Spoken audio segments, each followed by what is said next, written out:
Barka da zuwa kujerar tsakar gida TV. Ku danna mana subscribe da alamar ƙararrawa. Alaikum wa rahmatullahi ta'ala wa barakatuhu. Barkanmu da sake saduwa a daidai wannan lokaci. Idan wannan ne karanka na farko, ka yi ƙoƙari ka mana subscribe, kana ka latsa ƙararrawa, ka danna mana like.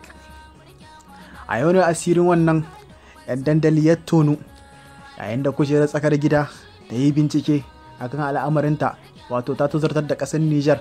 Muka ji ba za mu iya haƙuri ba, sai da muka ƙara zurfaffen bincike muka gano cewa ashe ita da ƙasar Nijar ce ma take homa, da 'yan Nijar ne suka mata riga da wando suka tufa mata asiri, yayin da take cewa ita da ta je ƙasar Dubai ƙwara ta je Nijar. Kaga abun wannan reni ne. Shi ne muka ƙara bincike sosai muka gano ita da wace ce wai Rashida mai sa'a. Ashe da sunanta Rashida sa'a, ashe wata mawaƙiya ce a ƙasar Nijar, wato da aka fi sani Fati Nijar. Idan dai kana bibiya al'amuran waƙoƙin Hausa a inda kake a Afirka, ka san wace ce Fati Nijar. Ashe waƙar Fati Nijar ce, ita ce ta tufa mata asiri, ta ɗaukaka ta a duniya, har aka san wace ce ita mai sa'a. Yayin da take cewa ita in ana ce mata mai sa'a, har wani daɗi take ji, haji take kamata tashi. Ashe da Nijar ta take homa, ƙasar Nijar ce ta ɗaukaka ta. Yayin da Fati Nijar mawaƙin nan ce ta rera waƙar mai sa'a, kuma za ku iya zuwa ku bincika ku gani. Wato Fati Nijar ce ta rera waƙar, wato inda ita ta hau har ta samu wannan ɗaukaka, amma ta zo ta yi butulci, take walakanta ƙasar Nijar. Yayin da a ɓangare guda kuma shi ma shugaban matasa Aba Khalid ya ji ba zai iya shiru ba, ya ce dole ya mar da martani na ilimi, amma yayin a nan gaban muke ce mishi Aba Khalid, da ka yi haƙuri ka bar 'yan dandali da na dai asirinta ya tonu.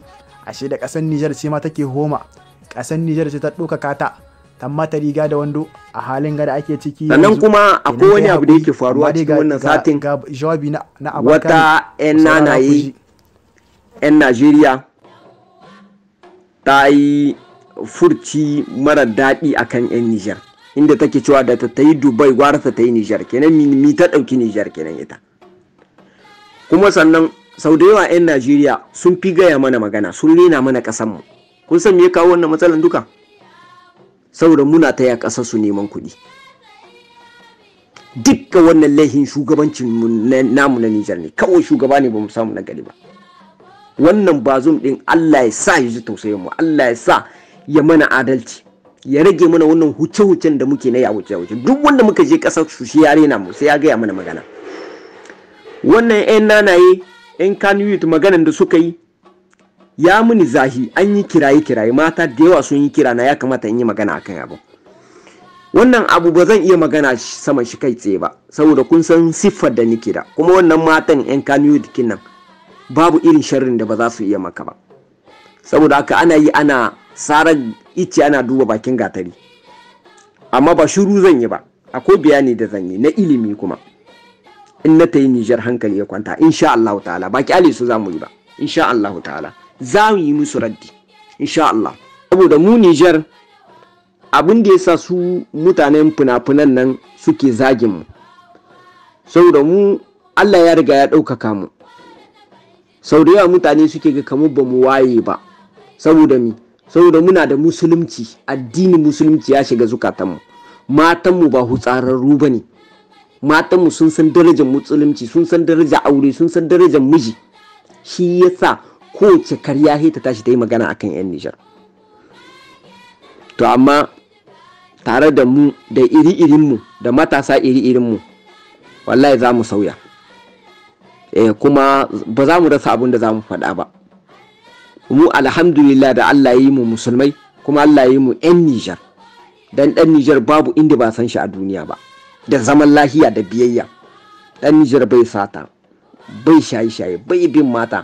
Duk inda ka ga ɗan Nijar kawai shi sana'a shi yake, ya nema abin da zai sa bakin shi. Wannan kaɗai ya ishe mu abin alfahari. Ni shugaban matasa, wannan kaɗai ya ishe ni shaida, wannan kaɗai ya ishe ni abin alfahari da matasan Nijar. Alhamdulillah. In dai sai mun yi irin nasu ne, to irin wannan wayewa Allah kakka kawo mana ita.